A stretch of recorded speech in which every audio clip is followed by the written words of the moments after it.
On today's episode of Locked On 76ers, Keith and I dive into the new 76ers arena proposal. Why this is good for me, why it may not be good for others. We'll see what Keith has to say. We'll discuss it next right here, Locked On 76ers. You are Locked On 76ers, your daily Philadelphia 76ers podcast. Part of the Locked On Podcast Network, your team every day.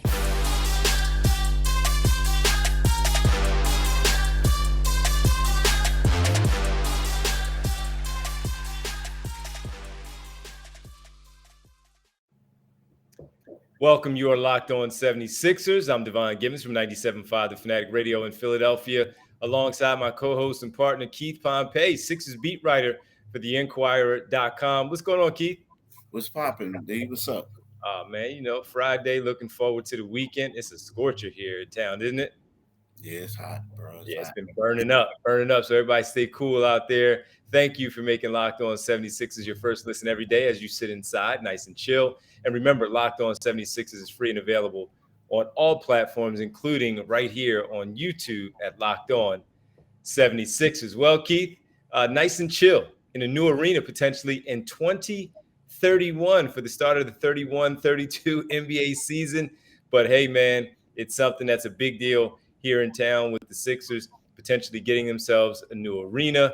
They have a new gentleman, David Adelman, who's leading up this charge, along with the owners, Josh Harris, David Blitzer, putting this together where they are a privately funded arena where they're not digging into the pockets. At least, that's what they're saying about the arena. And they are the anticipated cost is approximately $1.3 billion to put this new arena downtown, Center City, Market Street. For people outside of our area are not very familiar with Philadelphia, Market Street, when we were growing up, it was always where it was at. The gallery was there, and the gallery was a big deal.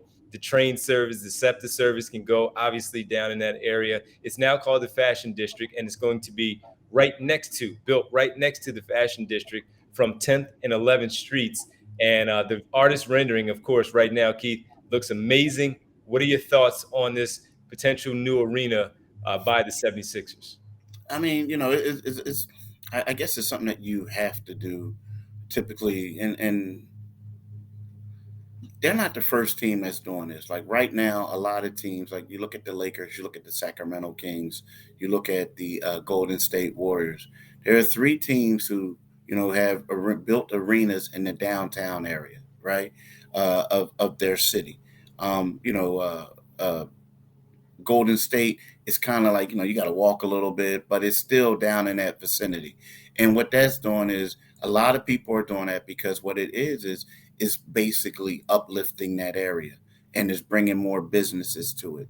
It's more of a city type of feel, right? But when I think more about what the 76ers are doing, to me, it's more about it's better to own than to rent. They had three options of places where they could go. One was, let's think about going to Camden. The other one was like somewhere near the waterfront. And then the third one was downtown, right? Before they were talking about maybe building something at the Navy Yard. So to me, it's not really where the location is. It's basically, to me, it's better to own than to rent because with the concessions, they'll get their concession money, right? They'll also be able to have concerts and do a lot of other things there.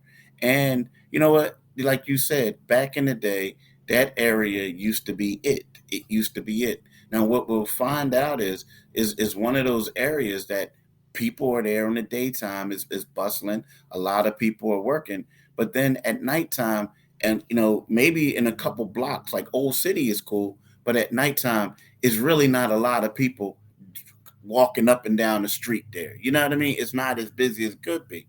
But now what's going to happen is they're going to try to build that arena there, and you'll see some other businesses coming in there to get that money, right? So from that type of aspect, it's good.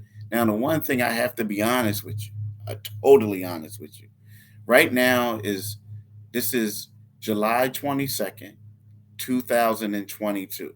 When I keep thinking about the Sixers opening up an arena in 2031-32 season, I keep saying, well, come back to me in 2030, right? Because it's so much can happen in that time. So there is some excitement, but at the same time, it's so long away to whereas I'm trying to like put things in perspective and not get overhyped over this. Well, it's the immediate excitement of the change, no longer having for the first time the arena down in the sports complex in South Philadelphia, where all of them are in that one pocket, from Citizens Bank Park for the Phillies, Lincoln Financial Field for the Eagles, and now the center for the Flyers and the Sixers. This will be the first time that I can remember an arena like this not being there. I remember high school games a lot down in West Philly, right there by University of Penn at the Civic Center. Going to a lot of the basketball games there. That was a little bit different. They used to be jumping at that time, especially for the playoffs, where the games would be for the public league, and even the Palestra, where we know the Palestra is famed also in University City on the campus of University of Penn. And outside of that, right, I don't really think of anything any different. And remember, the Sixers did try, as you talked about it when you mentioned the waterfront, Delaware Avenue.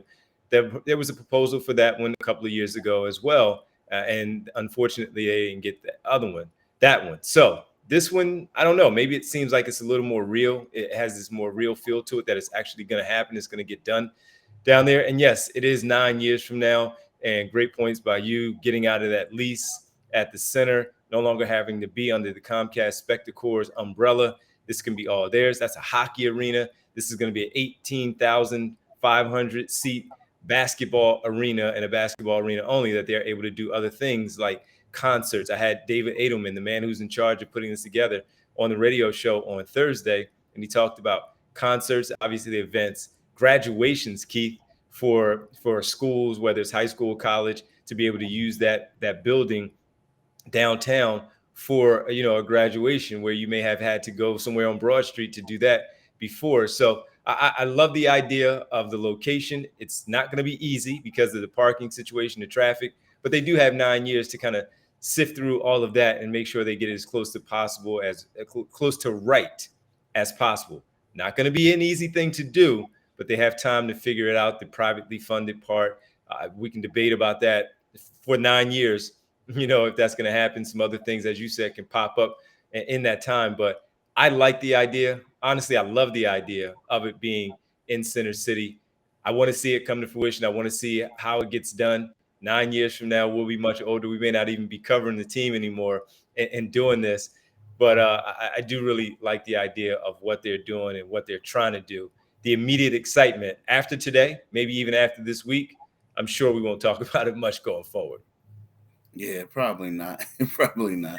Yeah. But again, it's different. And just being downtown is going to be, and I real fast, I haven't been to a lot of them like you have around the country, whether it be Los Angeles. I haven't been to Staples. I did go to the Forum as a kid.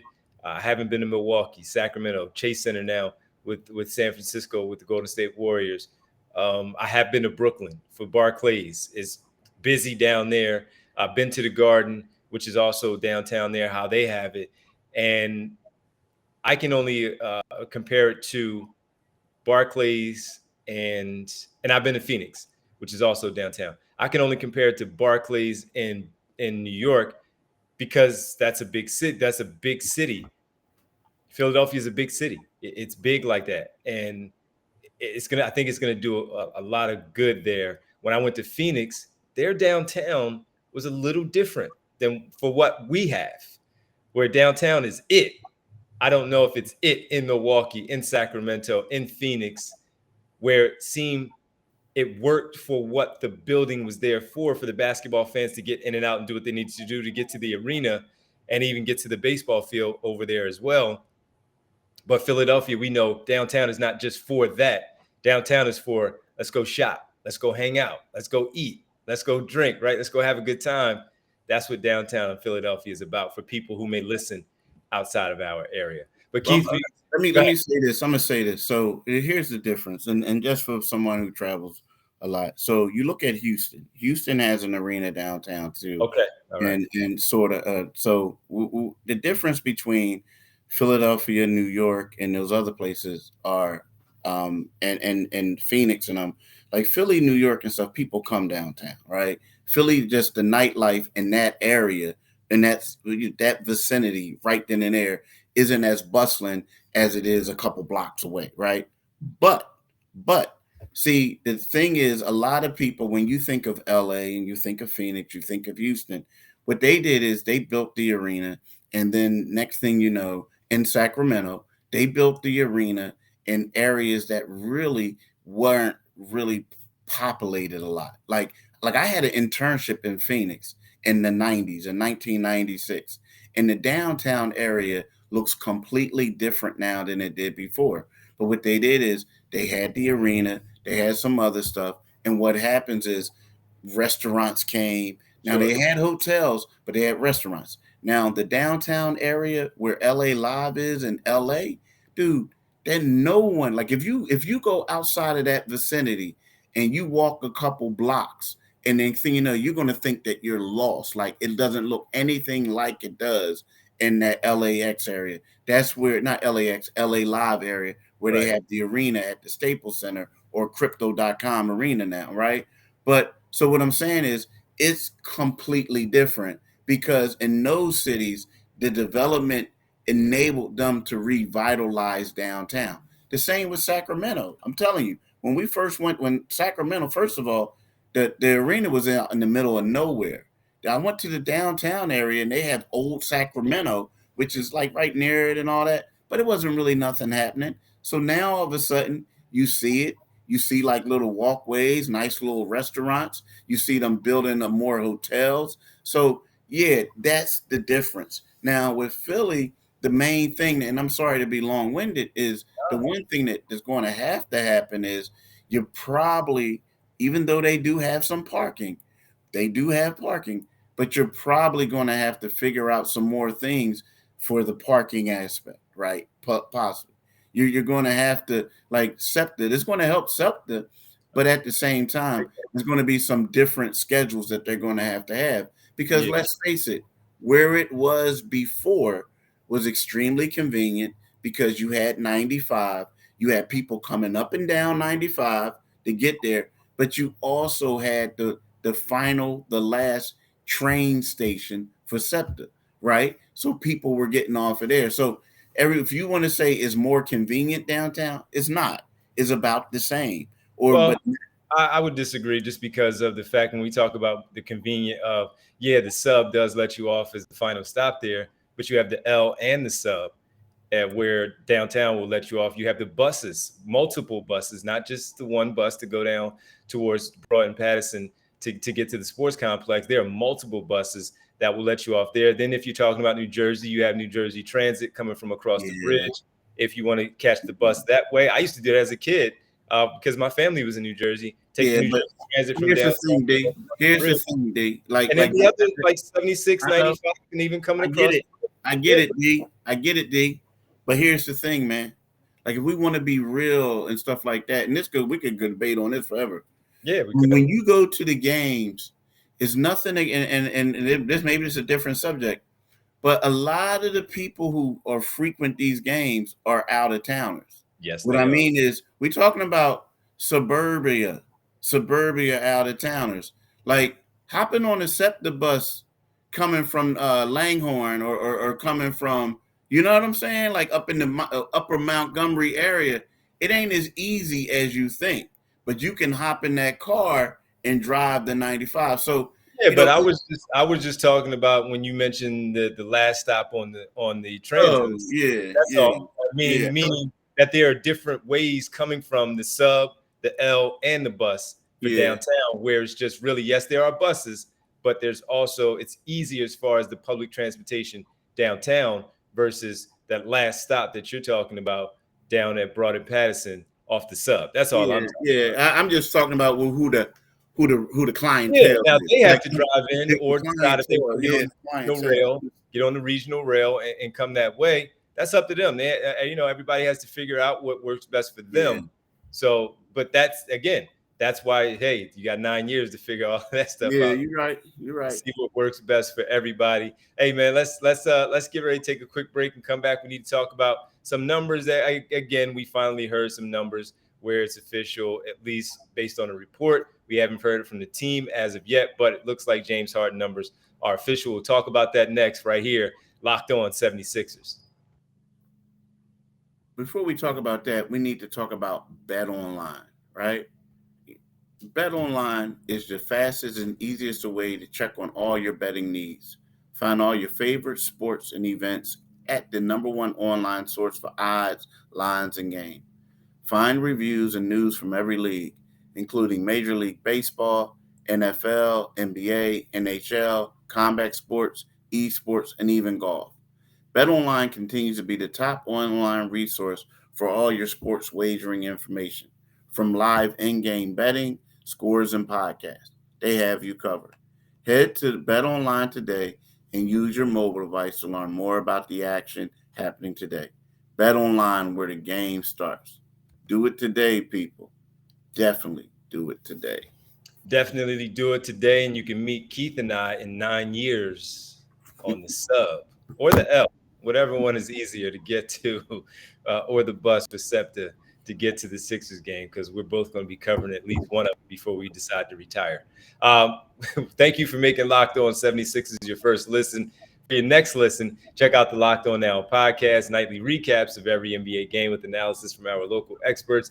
It's free and available wherever you get your podcast. Keith, it looks like as far as that new building goes, we may not see James Harden or Joel Embiid in that building. Tobias Harris, they may have already hung up their sneakers at that point 9 years from now. Who knows? We'll see.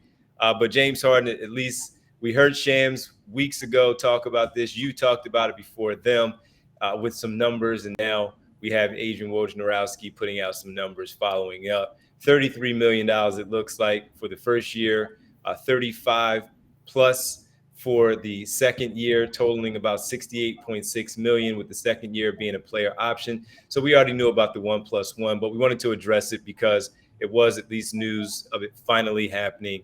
33 million, Keith, for the first year, option to opt out for the second year, and a chance to either extend a new deal with the Sixers or maybe go elsewhere if he doesn't like how things played out. Are you surprised at all about the numbers? No. I mean, like you said, Shams came out with it. I mean, and before that, when James decided to opt out, you kind of knew that he was taking at least a $10 million, $11 million pay cut. Like, you just knew it. So, Shams had it. It was 15. But what Shams had, it was actually, Shams had 32.5, or that's what people thought it was going to be, because he said he was going to take a $15 million pay cut. So people thought 32.5. Well, it's actually 33, right? So to be honest with you, we thought 32. Yeah, 32 is 32.5. About 64 for the two. It's really 68.6, but 33 year one. Nah, but see, the thing is, I get that. But each year you make more money. So that's why it wasn't going to be just a 64. You know what I mean? So it's going to be that, this and that. But the deal is, to be honest with you, it's just one of those things where you say, okay, we got it over with. Now we got the figures, and let's move on to the next thing. 100%. Like, if you're going to go out there and get another player, come on, let's go get this dude, and let's just focus on this season, because this was drawn out, and it's to a point, like, every time something happens new, it makes it seem like it's a whole new story, but people still writing and saying the same thing. Yep, look, he took it for the team. He's giving back. Oh, he said he was going to do it. Well, we've been saying that since he opted out. And he's been saying that since he came here, that he was going to do it. So, my reaction is like, okay, we got the figures. Good. Now let's just focus on with the season and see what happens. You know what I mean? That to be honest with you, if I'm going to be totally honest, that's what I think about. I agree with you totally, 100%. And because now it's like, all right, this is the roster. This is it. This is what it is. They can bring in, because he has left a little bit of wiggle room, they can bring in maybe two veteran minimum players to come in and do something. So we want to talk about, I don't know, any name, DeMarcus Cousins, and then you talked about maybe a point guard, whoever that point guard may be. Let's just say, and I would be upset if they did this, Dennis Schroeder, just giving names that that's what they can do now. This is their roster unless they make a trade. This is the roster that they're going to training camp with. Now, that being said, Keith, we need to talk about training camp because there's a little bit of news that you had a little bit about the training camp and where it will be. We'll discuss that next on the final segment right here, Locked On 76ers. Welcome back, Locked On 76ers. Keith Pompey. I'm Devon Givens. And Keith, we just talked about briefly as we led into this final segment, the training camp, which will begin in late September, early October.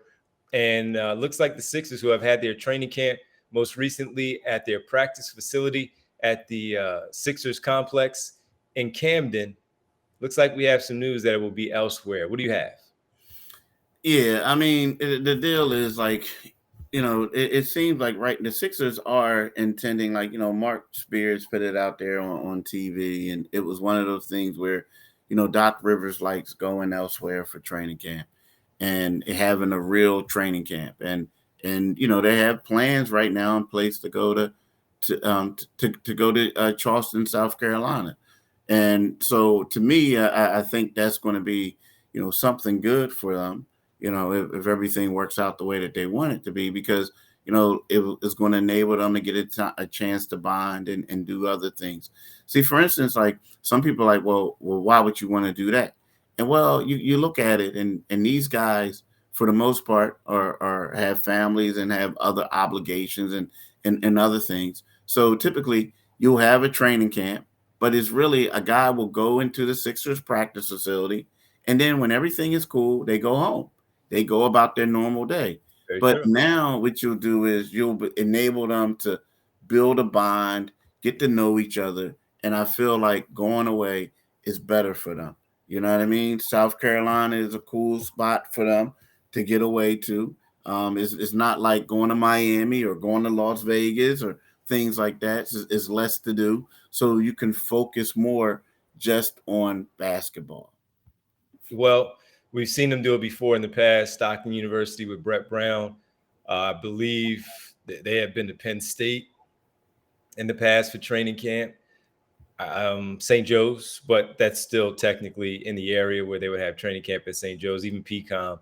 So a little bit of a different wrinkle, but nothing that we haven't seen before. And you're right. Maybe this will help them out as far as their chemistry goes, the camaraderie, being able to be away for a week or so and just focus on the basketball, focus on each other, have some team activities, and then get ready for the start of preseason and obviously the beginning of the regular season as well. So something different, and I'm okay with it. I won't be there, but I'm okay with it.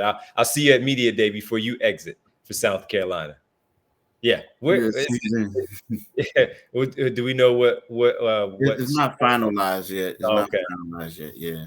All right, cool. Well, listen, man, I appreciate you taking the time as always on Friday, man, so we can yell at each other about transit and stuff like that downtown in Philadelphia, the new arena that we won't see for 9 years. But always great to hang out with you, man, and discuss these things with you. I wouldn't want to do this with anybody else. Thank you for making Locked On 76ers your first listen every day. Now make your second listen, Locked On NBA. We're Locked On experts are covering the biggest stories around the NBA every Monday through Friday in less than 30 minutes. Is free and available wherever you get your podcast. Keith, if you don't mind, letting people know the other ways for them to find us. Like my man D just said, wherever you get your podcast, you can get Locked On 76ers podcast. But if you want to get our YouTube channel, subscribe to that. Go to Locked On 76ers on YouTube.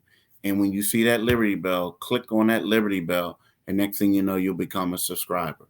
But you can listen to this podcast 5 days a week. Well, starting next month, we're going to be on 3 days a week, right?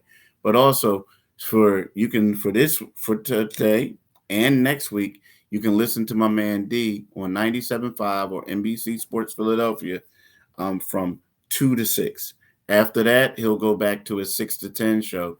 You can follow him on Twitter at DevonG975. You can read my stuff and the Philadelphia Inquirer, Inquirer.com. Although I'm getting ready to go on vacation from the day job, so but you can still go there and read our Sixers coverage. But you can also follow me on Twitter at Pompey on Sixers. Well, thanks, man. Make sure you guys go out there and check Keith's stuff out at Inquirer.com. It's always good work. Keith, thanks, man. Enjoy your weekend, man. I'll talk to you on Monday. All right, man. I'll talk to you on Monday, bro. Peace. All right. Thanks, everybody.